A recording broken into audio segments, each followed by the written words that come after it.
les gars, quelle soirée de champion aujourd'hui. Ligue des champions gis ngeen tey nu mu neexee encore une fois de plus waxoon naa leen ni que Ligue des champions ay surprise lañu andil à chaque fois chaque année parce que compétition bu neex la compétition européenne bu neex la. salaam sama gars yi ziaraat naa leen bu baax j'espère que yéen a ngi ci jàmm tey ñu ñëw pour débriefer ñaari match yu neex match yoo xam ne yaakaar nañu woon ni sax dina am dénouement bi match boo xam ni premier match bi Barça mi doon déplacé au biir Dortmund deuxième match bi Paris mi doon déplacé au biir Aston Villa. C'est comme dire que bon ñaari équipe yooyu noonu muy Aston Villa ak Dortmund bi ñu demee seen biir dëkk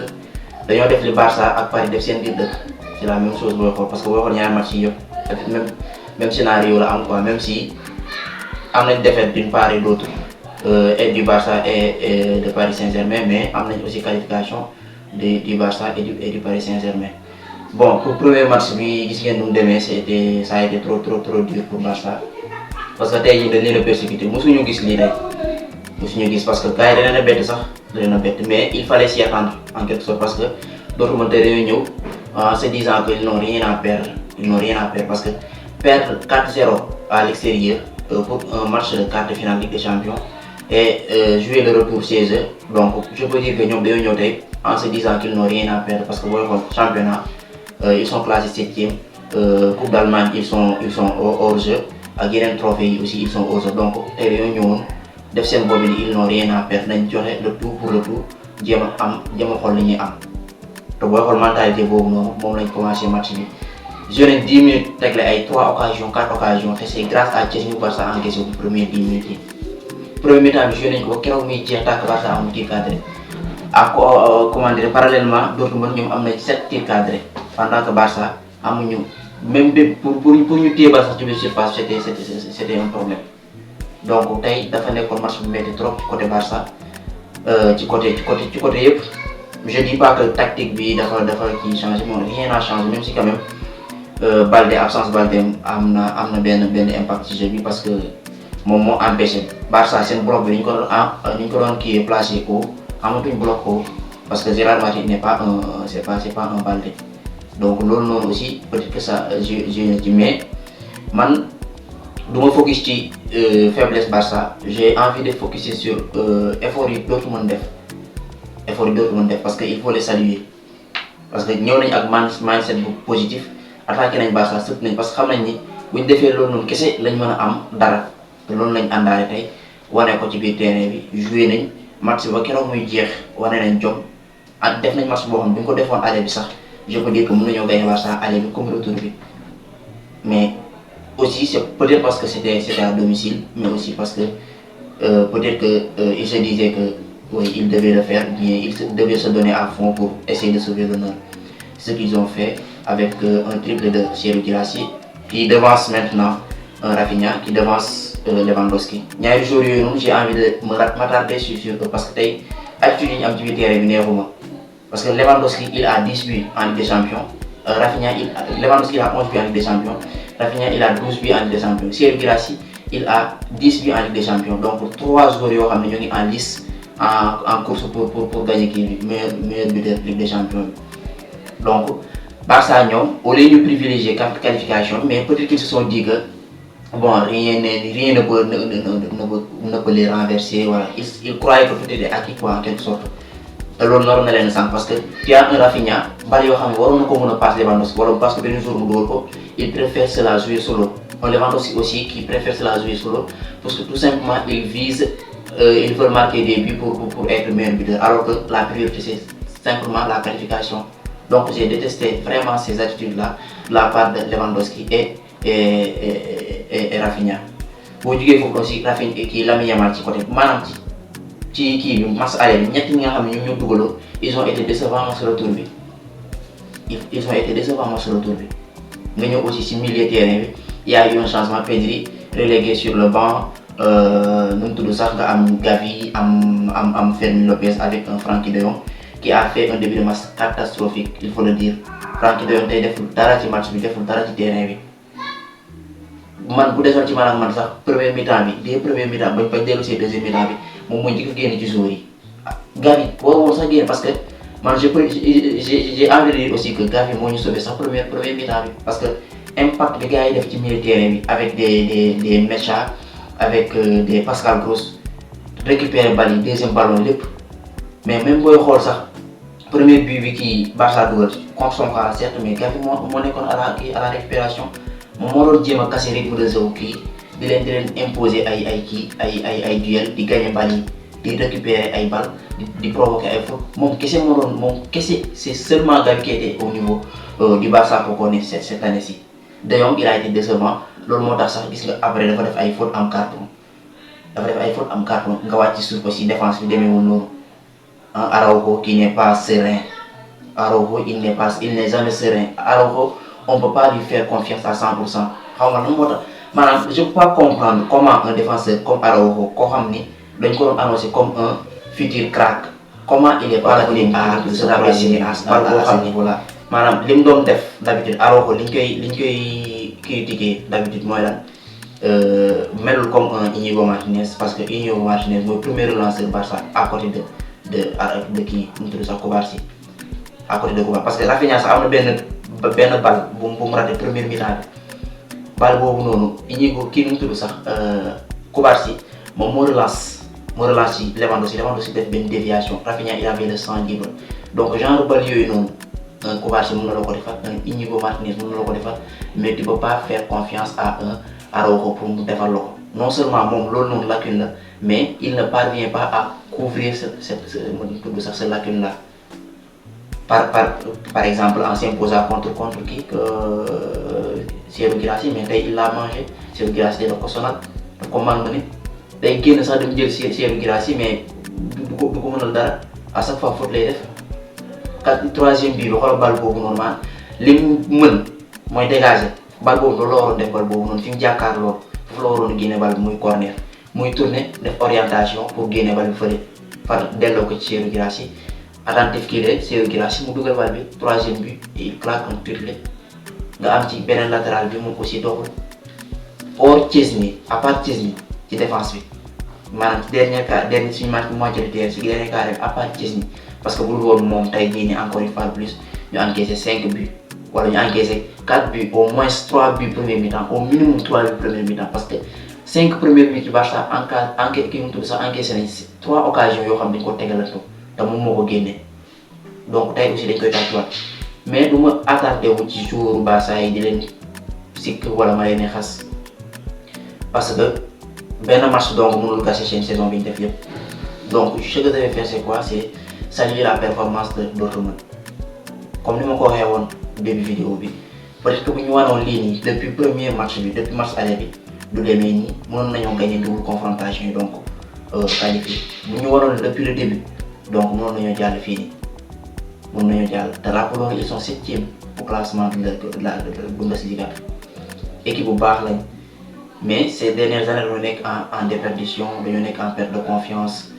am nañu ay joueurs yu baax Karim Adeyemi tey sonal na Koundé Serhou Guirassy sonal na défense bi parce que il décrochait tantôt mais aussi il était très vif pour appliquer directement vers l'axe et nous claquer des buts parce que 2 buts yu mu dugal yëpp ay buts renard de surface la hors penalty bi boo diggee penalty bi 2 buts yu mu dugal yëpp ay buts renard de surface la nga am seen milieu de terrain un Pascal Gross Mecha nga am ko ci milieu de terrain aussi axe bi baax na tout est impeccable tey pour Dortmund def nañ match bu baax a baax c'est juste que la chance ne la a pas souri tey jii nii moo tax mais def nañ match bu baax may saluer aussi seen effort yi ñu def parce que il faut le dire aussi mérité woon nañ mais sur l'ensemble des doubles confrontations peut-être que Barça mérité na gagner mérité na jàll mais sur match bii nii bu fekkoon match bi la ñuy basé pour déterminer kan moo war a jàll ci ñoom ñaar wax dëgg yàlla Dortmund tey mérité woon na jàll il faut le dire parce que wane nañ ko ci terrain bi maintenant nag la grosse question que je vais me poser pour le Barça c'est quoi mooy est-ce que ak attitude bii nii mën nañoo renverser un Bayern de Munich bu Bayern di jàlle wala boog un Inter te je vous le dis aussi ça va être trop dur de jouer l'Inter parce que instant bii nii moi bu may parier sama xaalis ci Inter laa koy teg avis personnel la donc si jamais Barça jàll na ñu jàllee nii dem am Inter comment ils vont se bu fekkee nii la ñuy jouer donc ils ont intérêt à se relever à def li ñu yàgg def sol seen bopp bi essence te xam ni kat rien n'est encore acquis gis ngeen tey aussi ni mu demee même scénario lañ am que match Barça bi match bu neex match bu metti on s'attendait pas à ce que Aston Villa passe à ça de renverser la situation sur l'ensemble des deux confrontations parce que match aller bi Paris dafa gagné woon en toute sérénité en toute maîtrise par 3-1 mais man au fond de moi je savais que bu ñu ñëwee biir Aston Villa ça allait oui Aston Villa nañ leen jéem bousculer xamoon naa ko oui ou du moins je l'avais pressenti que Aston Villa bu ñëwee parce que aussi autant d'autres mën ni ñu waxee seen bopp bi ni ñu def seen bopp bi ne que ils vont jouer le tout pour le tout Aston Villa aussi ils vont se dire ça forcément ça passe ou ça casse en quelque sorte te loolu lañ ñu wane première minute dès les premières minutes ils ont essayé d'acculer l'équipe parisienne qui a été tout ça changé en quelque sorte parce que tey amoo un désir réduit tey Barcola nga am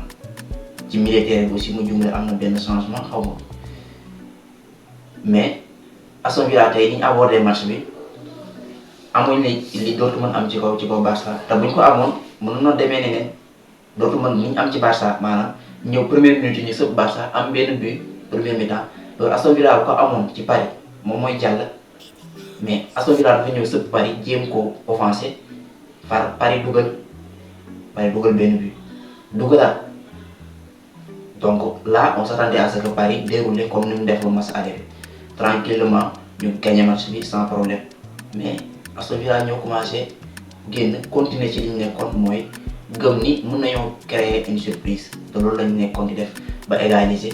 et remonter par 3-2 à ce moment là Aston Villa bu dugaloon benn but dañuy dem prolongation te boobaa dañuy am benn ascendant psychologique ci kaw Paris boo xam ni mën na leen a permettre ñu gagner éventuellement prolongation boobu noonu wala boobu bu ñu jàllul tiro bi Aston Villa mënoon na gagner match boobu parce que loolu dafa metti ci ab collectif genre nga am possibilité ray match bi Paris moo mën a woon 3-1 mu ñëw retour bi dugal 2 buts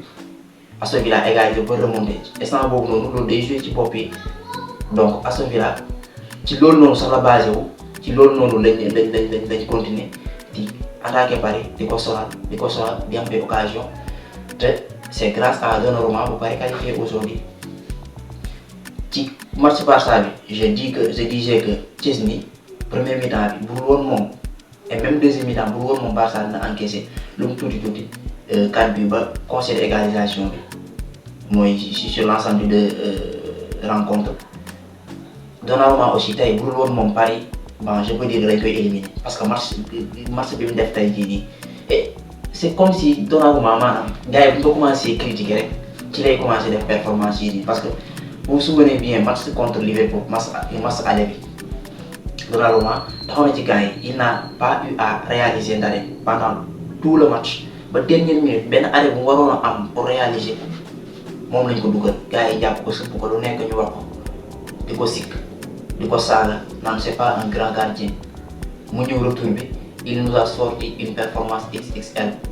non seulement ci biir match bi dafa def ay arrêts yu décisifs ay parades yu décisifs parce que bal yoo xam ni bu duggoon rek match bi day yem foofu noonu mais il a réussi à maintenir l'équipe jusqu'à aller au tir au but mu ñëw tir au but mu def ay arrêts yu baax arrêts yu important aussi tey aussi loolu lañ amaat même registre boobu noonu lañ amaat parce que même si entre-temps amul benn match bu ñu ko critiqué parce que aller bi woy Paris j'étais beaucoup plus à l'aise mais tey jii nii fi ko Paris soxlay dëgg foofu la taxawee te loolu mooy grand gardien loolu mooy grand joueur gars yi doxuñ ci kaw ñoom Dembélé doxuñ ci kaw mais moom il a su répondre présent par ses arrêts parce que arrêt noonu dara yi mu def nii yëpp buñ dugal Paris xam naa ay 10 yooyu noonu la ñuy encaissé non j'exagère mais tey jii nii da ngay xam ni da ngay gis ni Donnarumma c'est un grand gardien même si quand même day def ay erreurs day ndàmbe tantôt loolu noonu yëpp ci football la bokk mais il a permis à son équipe de gagner ou bien de se qualifier parce que c'est ça l'important bon du côté de Aston Villa manque de réussite ou bien manque de réalisme dis ce que vous voulez parce que am na yenn occasion yoo xam ni c'est waruñu ko rater je me souviens ci benn occasion ba gën a marqué mooy occasion Asensio bi nga dafa dugg deuxième mi-temps sur l'une de ses premiers ballons face à face ak gardien bi amul feneen fu muy dóor fudul ci suuf ci wet tànk gardien bi gardien bi aussi def na liggéeyam mais Asensio bal boobu da ko waroon dugal boobu mooy occasion bi gën a France côté Aston Villa te bu ko dugaloon instant bu doon pare dañ koy rey bu ko dugaloon instant bu pare day ñàkk match bi mu raté loolu noonu donc ñoom aussi j'ai envie de leur saluer effort bi ñu def ba maintenir leur équipe en vie pendant tout ce temps-là, pendant tout au long du match, parce que comme Nenko, ça leur a permis d'aller plus haut, ça leur a permis de persécuter leur adversaire. Bah, am résultat, ils ont gagné, souvenez-vous, ils ont gagné le match, même si ils ont quand même. Seul point positif pour les équipes qui ont gagné, moi Paris à part ça, moi ils sont qualifiés. Donc c'est donc là on a souligné comme seul point positif. Parce que autant am na ay points négatifs am na ay points positifs donc pour Paris ak Barça seul point positif mooy mën a souligner mooy lan ils se sont qualifiés malgré la défaite.